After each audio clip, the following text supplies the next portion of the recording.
You may now begin your presentation. Good afternoon, attendees and judges. My name is Eric Keys, and I'm one of the co-founders at Desk Nibbles. So it all started when one of my co-founders was working on Shopify. He found it awesome. He had fresh fruit, snacks, drinks, everything provided to him for free every single day. He quickly realized how much of an impact it not only had on his happiness at work, but also his productivity. So he thought, well, as great as it is that Shopify can provide this for its employees, what about offices across Canada that are much smaller that can't do it? So with this in mind, we founded Desk Nibbles in October of 2016 with the goal of bringing office happiness, wellness, and snacks to offices across Canada. So when we founded Desk Nibbles, we had three main goals that we wanted to solve. The first was employee turnover. When employees aren't happy, they leave. And when employees leave, it's extremely time-consuming and difficult for offices to bring those employees back or replace them with new ones. There was no way that existed. There was no way for current recurring subscriptions to be set up that were based on employees' needs and preferences that could easily be set up for office managers. And finally, vendors are extremely fragmented. Even though there are vendors that are growing into the space, it's extremely difficult for office managers to use multiple platforms and service providers, which is extremely time-consuming and difficult for them. So how do we solve this problem? We use technology. So what we're actually able to do is systematically communicate with offices and employees to determine what they want, when they need it, and what their dietary restrictions are. So to give you an idea of actually how our tech works, this is our Slack bot right here. So Slack is a workplace communication channel or app that actually plugs into workplaces that allows employees to communicate with each other. So essentially what the bot here is doing is that we can actually communicate and gather employee feedback and requests directly from workplaces and actually build plans that are customized and tailored to those offices specifically. So how do our snack plans work? So we have two different types of plans. We've got our snack box plans, which you can see here, which are amazing for offices between the sizes of 5 to 20 employees. And then for bigger clients, for offices usually of 20 or more employees, we have what we call the Smart Kitchen. So the Smart Kitchen is everything that your office would ever need. This includes snacks, fresh fruit, drinks, coffee, and more. You also get a dedicated account manager that actually comes into your office every single week to restock, monitor, and even optimize your kitchen's inventory for you. So what does a market size look like for a company such as us? Well, based on the knowledge-intensive activity businesses around the world, right now they spend $600 per employee per year on perks. That gives us an estimated market size of $46 billion. For offices in Canada, we estimate this market size to be $1.1 billion based on them spending $780 per employee per year on estimates. So what are we doing to actually capture this market? Well, since January of 2017, we've actually grown 41% month over month. And just this last month in April alone, we did over $47,000 in monthly recurring revenue. So what are our goals as a company? Well, as we continue to grow, our goal is to hit $150,000 monthly recurring revenue by the end of 2018. Right now, we're actually on track to beat that goal of the end of 2018 and hit it sometime in this summer. So who are some of the awesome customers that we get to work with every single day? So as you can see here, there's some of the world's fastest growing companies, such as Microsoft, Uber, TripAdvisor, Canvas Pop, and many more. Two interesting statistics that we were able to pull from this information was that 20% of our customers had actually switched from another service provider. And in such, 80% were actually looking to bring office happiness to the office for the very first time. So of course, as a company, we're very focused on the triple bottom line. Not only are we profitable, but we are a bootstrapped company. We're very people-focused. Not only do we get to work with some awesome nibblers, we have some awesome nibblers of our own. We currently employ 16 awesome employees, and we get to work with awesome local manufacturers of snack companies across Canada. And finally, we're very focused on the planet. Our goal is that by the end of 2020, we will have a zero waste plan in effect, and we've to date donated over 1,100 pounds of food, and our future goal is that by the end of 2019, we'll donate over 2,000 pounds of food a year as our goal. So again, we're very focused on the triple bottom line. We are profitable, but bootstrapped. We are focused on community outreach programs, such as Harrison DaCosta, who is our head of logistics here on the left. and of course, being eco-friendly and our goal of a zero waste plan by the end of 2020. So I myself am a previous co-founder at a company called FitFind. We reconnected customers directly to personal trainers on a centralized platform. I also have proven experience as well as a leading rental agent at a local real estate firm. And where I may lack in technical development or other skills, I like to surround myself with other knowledgeable employees, but co-founders and mentors. So to give you an idea of what our founding team looks like, we have our CTO, Emil, on the left, who's a firmware engineer at Shopify. We have Cassie Ait, who is our CEO and a former consultant at EY. And I myself am head of customer success. So our advisory board is growing. Right now, we have Chris Johnson, who's a former founder and CEO at DNA 13, who sold his company in 2010 to PR Newswire. Pablo Shrugo, who's a co-founder at GymTrack. And we actually just recently announced a new grocery executive who is a founder in Silicon Valley, who I unfortunately can't yet release it, but I will be happy to once we do have him on our board. So why do we need the $10,000 here today? Well, as we continue to grow and as we want to hit our goal of $150,000 in monthly recurring revenue with expansion into the US, we need to continue to hire top talent. This includes sales members, developers, and more. And finally, warehousing. Of course, we need to keep some of our inventory on hand from time to time, and as such, we need this for our warehousing facilities. So thank you very much, everybody, for listening to my presentation today. I hope you enjoyed it. And if there's a final message that I can leave you with, is that office happiness is just a few clicks away. Thank you.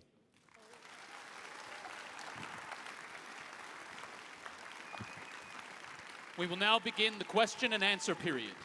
Judges, please raise your hand if you have a question. Yep.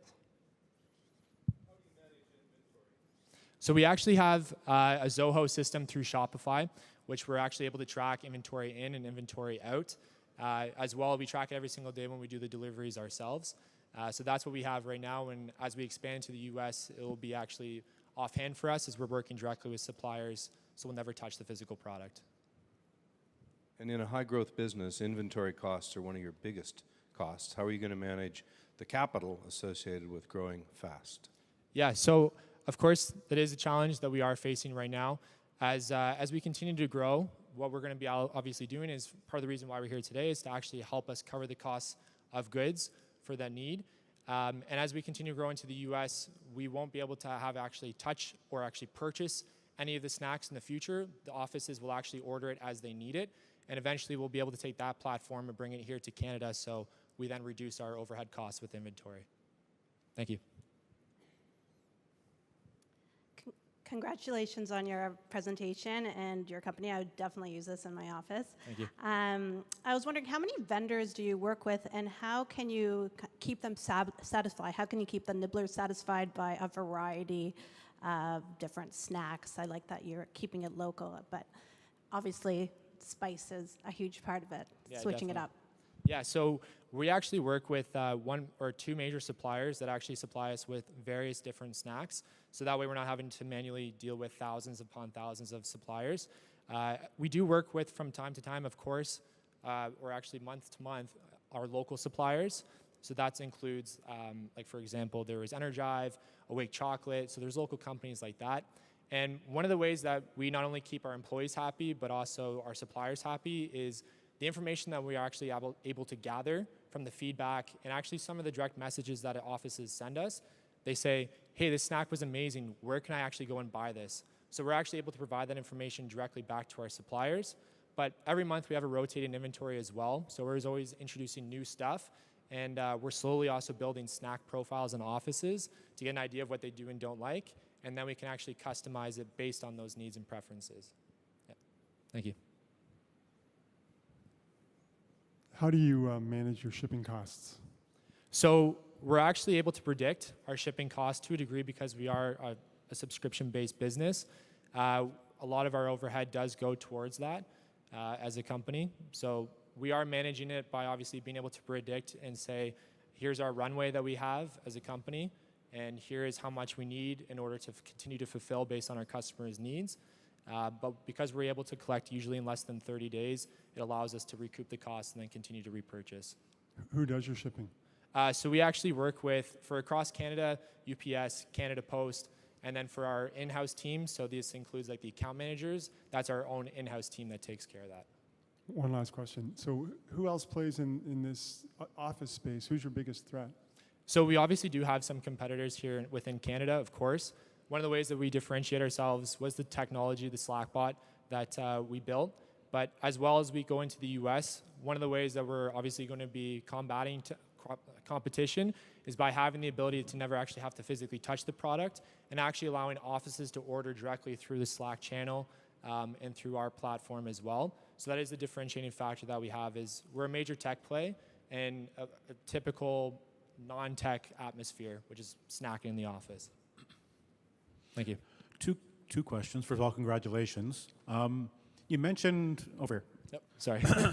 You mentioned $600 per employee perk market. How much of that is food perks versus other perks? And then secondary, you are going to grow to 150,000 MRR. How much capital do you need to efficiently do that within this year? Yeah. So to be completely honest, I'm not sure exactly what the percentage is that's based on the spending per perk. But as what we're actually seeing right now in the market, it is actually growing. So we're seeing a lot of industries or companies now that are actually introducing this for the very first time, and they're seeing it as a competitive advantage to add to their company because it's a way of attracting top talent. So I don't actually have the number right now off the top of my head, but it is something I can obviously give to you in person. And sorry, your other question was? So part of the $10,000 right now, we're also talking to potential angels and VCs. Unfortunately, because of how sensitive that information is, I'd be happy to discuss it with you in person. But it is doable with what we are actually able to obtain right now through VC funding or angel funding, whatever it is that we go for. Thank you. I notice in your income statement you include grants and funding, which is somewhat unusual for profitability. But I guess more important, are you expecting more grants and funding for the rest of the year to actually offset your costs? And I guess the question would be, why are you including grants and funding in income? Yeah, so the reason why we included it was because right now it is playing a significant part in paying for the growing employees that we have. Our goal is obviously to continue to lean off of those grants so that, of course, we continue to just use, we're customer funded is what we like to say, but those funds from the government grants do allow us to continue to grow. Part of the funds that we receive from those programs were through incubator programs that we had just participated in. So those were why those were there. And just part of the reason why we included it, we just wanted to be transparent with yourself, essentially. Yeah. You mentioned what your targets were over here for the end of this year, but I'm wondering if you could share with us what your plans are over the next several years and how you look at expansion into the U.S. that you mentioned compared to continued focus on Canada, because it looks like it's pretty under-penetrated here in Canada. Yeah, so to give you an idea, we've only been around for obviously a year and about 4 months. So the interesting thing is we're seeing a lot of demand for service that we can't even yet fulfill because of how fast we need to continue to grow, which is part of the reason why I'm also here asking for the awesome grant. And so that will allow us to continue to grow across Canada. And then what we're planning on doing with the US and what our main goal is essentially is to be creating these micro interactions within offices to actually understand what employees want and actually be able to predict it in the future.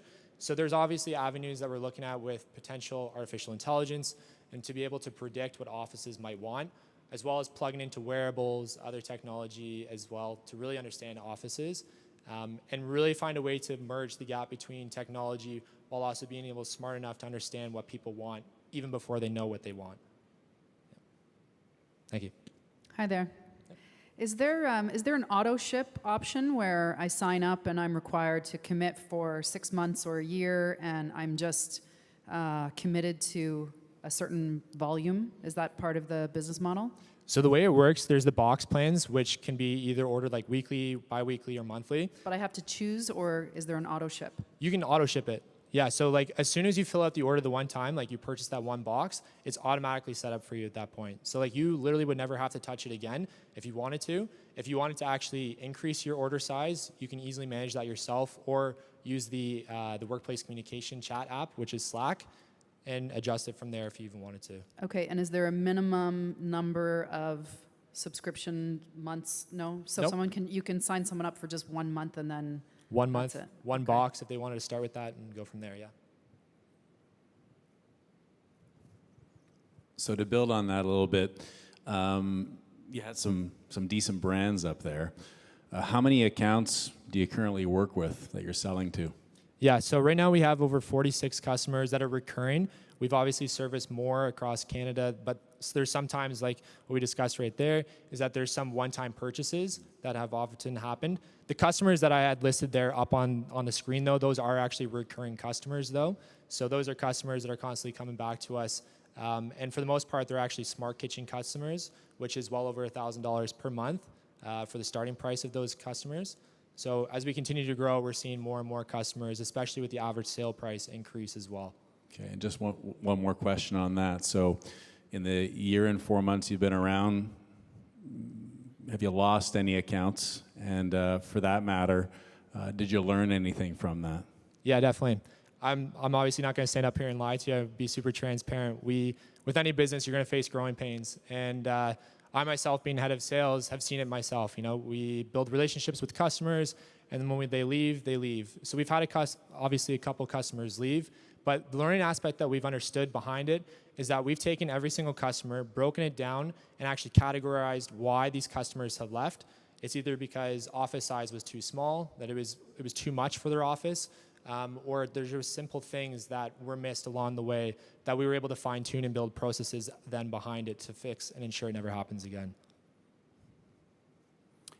Over here.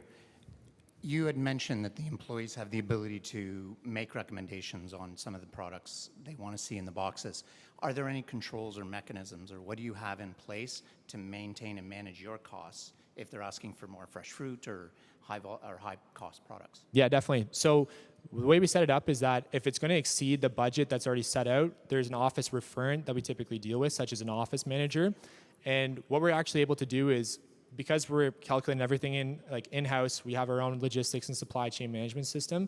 We can understand exactly, of course, what our profit margins are going to be based on these adjustments. And we obviously, if it's going to go outside of the budget, we of course work with the office managers to make those adjustments. And we've seen many instances actually where they say, yeah, go ahead, add that extra, carton of milk or carton of almond milk, continue adding the orders. So our average sale price has actually increased through this system, which has been really helpful for us. Hey there, Eric. Eric over here. Sorry. There's a lot of people. It's cool. Really well done. Love Thank the you. visual with the specifics of the market. My question is about the bold claim of the zero waste plan. First question is, why is that relevant for you? Second is, what does that look like? Made good bars, for example. How do you actually achieve zero waste? Yep. And then the last part, if it's okay, is just typically we think of a multinational taking many years to achieve a goal like that. As a startup, if you think it's important, why not just start with it? Yeah, so no, it's a really good question. And so we actually sat down a couple of weeks ago. We had a head meeting essentially with our logistics team and everybody else. And one of the things about our company is that we obviously deal with a lot of consumer packaged goods. So these are like kind bars, like you mentioned, that are terrible for the environment. And so one of the things that we can easily combat it with is actually bulk options. So what's nice is that we're actually able to go into these kitchens and provide them with snack dispensers. So it's all bulk stuff. So if they're throwing out anything, it's going to be recyclable cups, which is great because obviously it's recyclable, or it's a compostable breakdown of material. And then in terms of what we're going to be doing next and why we're actually already starting with it. So we're actually starting to move away from a lot of the individually packaged items, instead go to the bulk options. And this is easily just done through the smart kitchens. And in the future, our goal is, and it's going to take some time, obviously, to figure out how we can price it essentially for the bulk options, because, of course, it is heavier to actually ship across Canada. That's something that we're working right now on to actually understand how our profit margin would change or how our snack items would change. And so that's something we are actively looking at. And I would say as a startup, we have the leg up on larger multinational corporations simply because of how small our team is and how quickly we can adapt to these changes. So, thank you. Yep. Eric, in the few startups I've been involved in, sort of the Costco run is sort of it would be the natural way that startups get their fill of stuff, and it's not only a price thing; it's a team one. I don't think you can compete against the team aspect of it, but how does your pricing compare against the Costco run? Yeah, so the Costco run, of course, you're obviously sending employees out on company time. So it's extremely valuable for offices, especially if you're a startup. Let's say you have a VC that has to come into the office one day and your office manager isn't even there. She's out or he is out buying snacks. The last thing we'd want to do. Your time has expired. Please help me in thanking Eric.